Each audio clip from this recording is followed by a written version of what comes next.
Hot real estate for uncertain times. Hey everyone, it's Wolfgang. If you have a portfolio of assets, you probably have a combination of stocks, bonds, and maybe real estate too. So stocks, kind of on the back burner right now because of all the tariff controversy and uncertainty. Bonds, they have a return. They have a sort of a guaranteed return. You get your money back at the end of the term plus the interest rate. Nothing too exciting. Real estate is a fantastic investment right now. Just fantastic investment. Stocks have been on a tear until recently, and now they're sort of in the doldrums, sort of fluctuating at a lower level than we're used to. So I wanted to focus on real estate and tell you from an insider's perspective why it's such a good investment.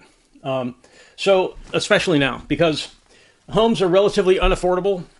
A lot of people are unhappy about that. It's covered in the news all the time. Interest rates are high. So homes are unaffordable. And not only that, interest rates are high, making it even more difficult to qualify for a loan for an unaffordable place to live.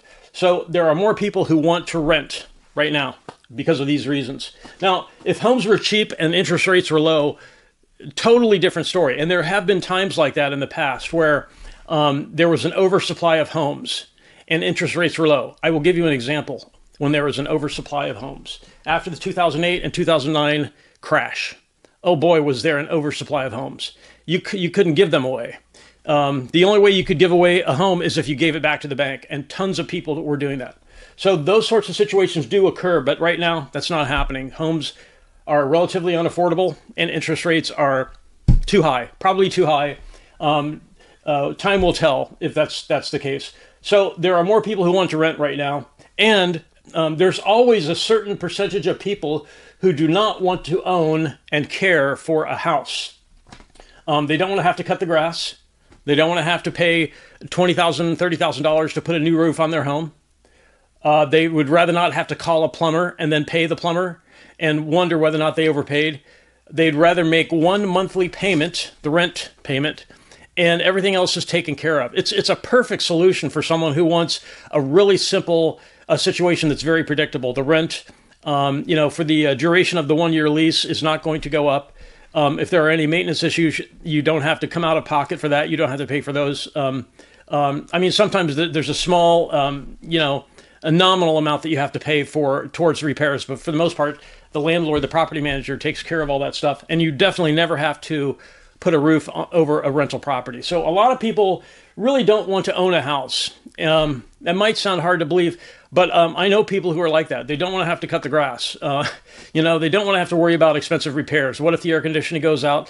Being able to make a phone call and have it taken care of for free is a really compelling thing if you think about it. What if you could have a car where, if you lease a car, is that better than owning? Maybe, right? Depending on the deal that you get. But who's going to pay for all the things that can come up if you own a house?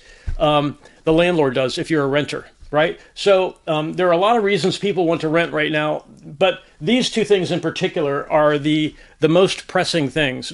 Homes are just hard to get into right now. It's completely the opposite of the times after 2008 and 2009. For a very long time, zero interest rate policy. Interest rates were very low. There were so many homes that were on the market that people were really turned off by real estate. It's not the same now. So there are a lot of renters for these reasons. So let's assume we're going to add real estate to our portfolio of assets. Okay, there are some things to avoid, some gotchas to avoid.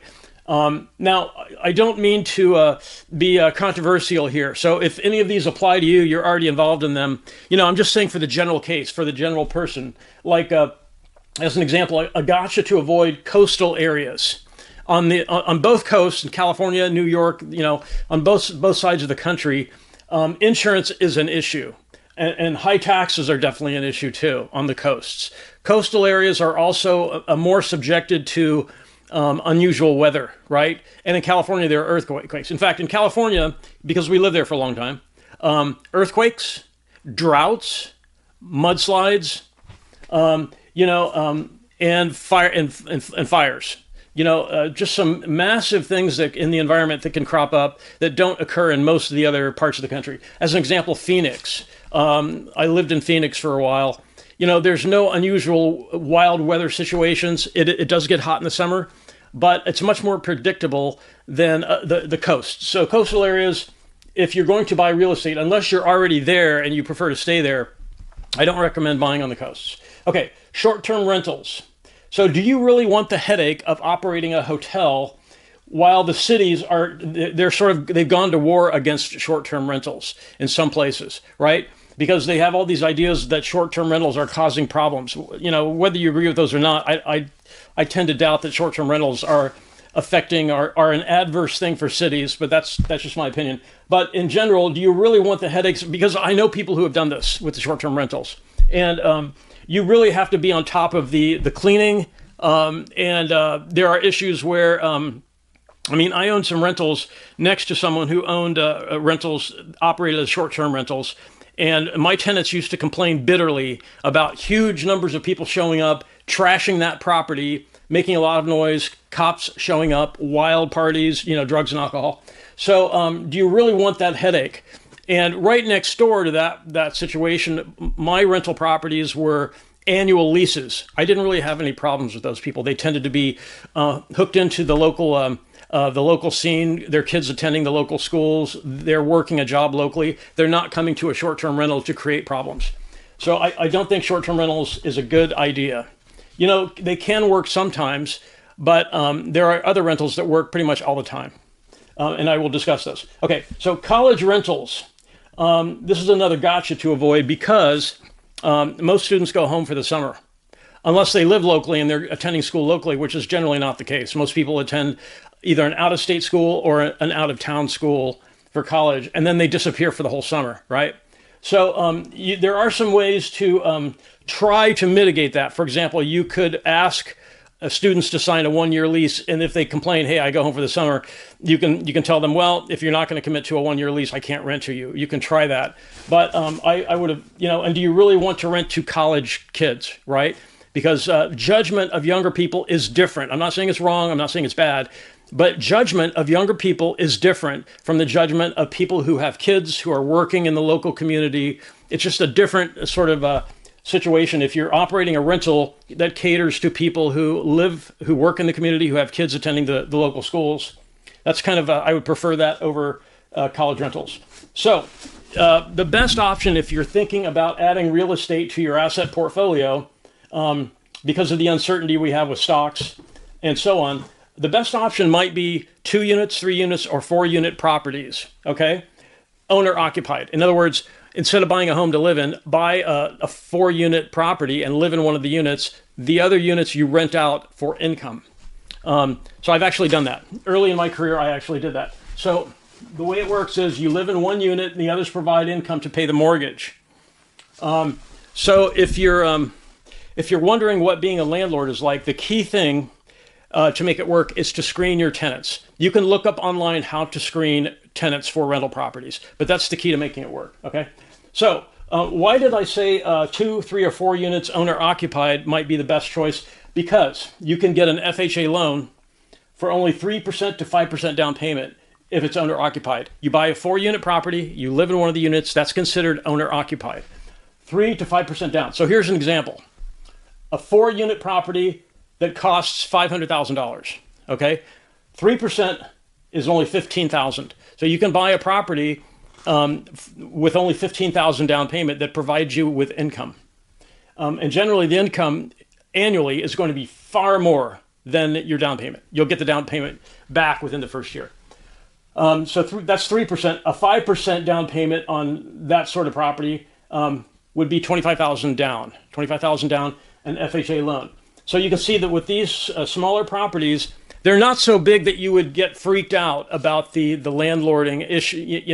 And if you did, you could always hire a property manager. But since you're living at the place, we found that it was an excellent opportunity to incrementally learn how to manage properties, how to deal with tenants, always screen tenants, always when a tenant complains about something, or not complain, but if they ask for a maintenance, some sort of maintenance, you tell them, I may not be able to get to that right away, but what time do you have tomorrow or the next day that we can get together and talk about it and let me take a look at it? So you learn those things on a really manageable scale. If you have a 4-unit building with 3 tenants, that's pretty easy to handle because the chance that all 3 of them are going to have an issue at the exact same time, pretty slim. Now, if you were talking a 100-unit apartment building, completely different situation. If you're new to the game, that's like jumping into fire. I would not recommend that. This is sort of an easy way to get into rental property, a smaller number of units and light on the pocketbook, really easy financially, relatively speaking, to get started. Okay, so another example, 5 or more units. So if you look at the very first video on my channel, I described the story of the very first rental property my wife and I bought. It was a 9-unit apartment building. So that was, we didn't know what we were doing. We did not even know about screening tenants. We just bought it. We wanted to buy it.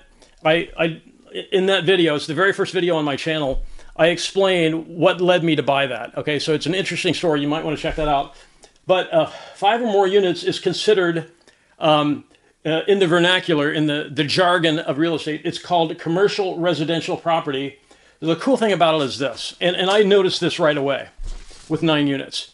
If I had a vacancy or 2, it was not a big deal. Compare that to buying a single family home. If the person moves out, you have 100% vacancy, you've got 0 income. With 9 units, if we had 1 vacancy, sometimes we would have 2 at the same time, pretty rare, but it would come up.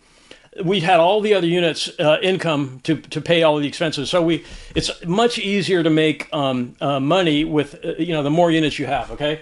So 5 or more units, commercial residential, vacancies and move-outs are not as big a deal as the smaller number of units. So the interest rates on the loans can be higher, a little bit higher, but you can get loans that are fairly comparable to other rental property that's less than 5 units, a little bit higher interest rate. Okay, so let me discuss a couple of hot markets right now. So again, we're trying to augment our portfolio of assets by perhaps buying the very first rental property we've ever owned. And real estate has a lot of things going for it. There's a couple of cities that are worth looking at. Okay, Charlotte, North Carolina. So, this is a coastal state, right? But it's totally different from California and New York. Even though it's a coastal state, it's not the same animal as a California or a New York. In Charlotte in particular, there are a lot of tech jobs, a lot of finance jobs. And right now, the unemployment rate is only 3.3%, very low unemployment rate. So Charlotte, North Carolina in general has become sort of a destination for people leaving other states like New York and other New England states because the cost of living is low. Properties are relatively affordable, relatively speaking, more affordable. There are jobs there. And so you can get started with rental property there a lot easier than you could in New York or California. Okay, so another city to consider, Indianapolis, Indiana. So if you like 4 seasons, 4 complete seasons, summer, fall, winter, spring, I have family members who you will never be able to pry them away from having 4 full seasons. Personally, I do not like 4 seasons. Maybe my ancestors grew up in the desert or something. I don't know. But I do not like changes of seasons. I kind of like predictability and stability, warm weather. That's just me. But I do have family members who love 4 full seasons. So, and Indianapolis, Indiana has that, right? It's right in the middle of the country, sort of. Right before I decided to make this video, I looked online. I found a 5-unit property, a commercial residential, 5 units, where the rent is $1,000 a month. It's fully rented, so it's making $5,000 a month. 5 units times 1,000, $60,000 a year. Price $399,000. 5% down. So 5% down would be. Well, let me go back to this. An FHA loan, because this is 5 units, you may not be able to do it with FHA. If you could, a low down payment, relatively speaking, a 10% down payment on a $400,000 property is only $40,000, and the property is making $60,000 a year. So let me give you the address of that property. You can look this up online if you're interested. Okay, 3178 North Capitol Avenue, Indianapolis. Okay, Capitol is spelled Capitol. 3178 North Capitol Avenue, Indianapolis. 5 units for less than 400 grand. Okay, so you cannot do that in California. I don't know if it was ever possible to do that in California. Well, I take it back. Yeah, back 30 years ago, it was possible. Yeah, it was possible 30 years ago. But right now, this property is available in Indianapolis for just under 400 grand asking price. It's fully rented, $1,000 a month per unit, $5,000 a month. Okay. So I didn't have room for everything. So I want to explain a couple of things about owning real estate that makes it stand out right now in uncertain times. Okay. So we know that stocks are kind of, are you putting new money to work in the stock market? Probably not. It's too volatile. So the good thing about real estate is rental real estate, residential rental real estate, is every human needs a place to stay all the time. That is a need. It's like water. It's like food, water, and air. Every human needs a place so they can sleep and have a home to occupy. So that's about the strongest need, material need that we have, something you have to purchase. So real estate is a great investment because of that reason. Stocks, not so much. Stocks are take it or leave it. You don't really need to own stocks. You definitely need to either rent or own a real estate. And most people are renting, especially now for the reasons I described. Another thing to remember about stocks, stocks can drop 50% in one day. Real estate doesn't do that. Real estate is not going to drop 50% in one day. It tends to go up every year. The amount that it goes up varies, but it tends to go up in value every year. And when there's inflation, real estate's a hedge against inflation, because if inflation is rising, so is the value of real estate. Stocks, not so much. Rental property is just a lot more stable than having new money put towards stocks.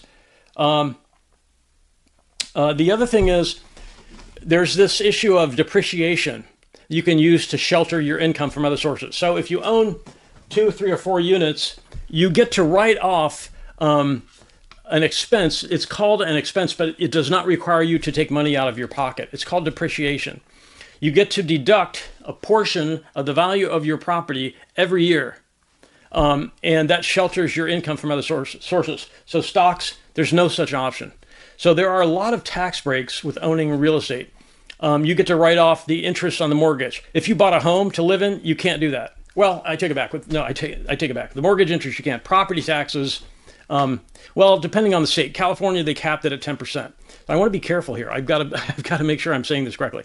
So depreciation, rental property is a write-off. Property taxes are a write-off. The insurance is a write-off. The maintenance, if you own a home for yourself, is not a write-off, but it is for rental property. If you have to upgrade your rental property, you get to write that off as an expense, a business expense. If you add an addition to a single-family home that you own, you cannot write that off. There's no write-off because it's not a business expense. So there are some write-offs available if you own or occupy 2, 3, or 4 units. If you live in one of those units and you're investing in the property, you might be improving it, and you can write that off as an expense. You can't do that if you own a single home and you live in it, a single family home and live in it. So, and another sort of intangible thing about owning rental property is, as I said, there are a lot of people who don't want to own a house. They don't want the burden of having to care for it. You're really providing a great public service if you are offering decent places to live for a fair price, because a lot of people out there, they don't want to own. They just don't want the hassle of it. I know people who are like that. They're out there. Other people say, my home is my castle. I can do anything I want. Yeah, but you can also spend $30,000 on a new roof. You can also have to spend 10 grand on putting in a new air conditioning system. And whenever anything breaks, it's you who have to find a plumber who is reliable, and then you have to pay the plumber or the electrician. So there are a lot of things about owning that some people just don't like. So by owning and operating rental property, you're doing society a good service. So that's sort of an intangible benefit. And the other thing, one last thing to think about with rental property. This is the income side of it. Do rents ever go down? Almost never. They may not go up as much one year versus another year. Rents tend to always go up. We were looking at some of our rentals today, and the rents have definitely gone up, I can tell you. So that is the attractive part about real estate. It's going up in value every year, 3% to 10%, depending on the market. It can rise as much as 10% in a really hot market. So say a 3% increase in the value of the property, the rent is going up continuously, and you get tax benefits like depreciation expense write-off. That's just not available with stocks. Right now, stocks, do you really want to put new money towards stocks? We certainly are not. There's just too much unpredictability. So I wanted to make this video about real estate because just to throw it out there and say, take a look at this. If you bought and operated 2 or 3 or 4 units, it would be a gentle introduction on how to manage rental property. And if you didn't like it, you could hire a property management company to take it over. But I can tell you that from personal experience, it's really not that difficult. If you screen your tenants, if you learn how to screen your tenants, this can be a very good portion of your portfolio, having real estate in your portfolio. Having a mixture of these, a lot of people do. We have a mixture of all 3 of these and some other things too in the old portfolio: stocks, bonds, real estate. So the real estate's looking pretty darn good right now, compared to some other options. So if you have any questions, I'd be happy to answer questions if you post those in the comments. And I really want to thank everyone for watching. Have a great day.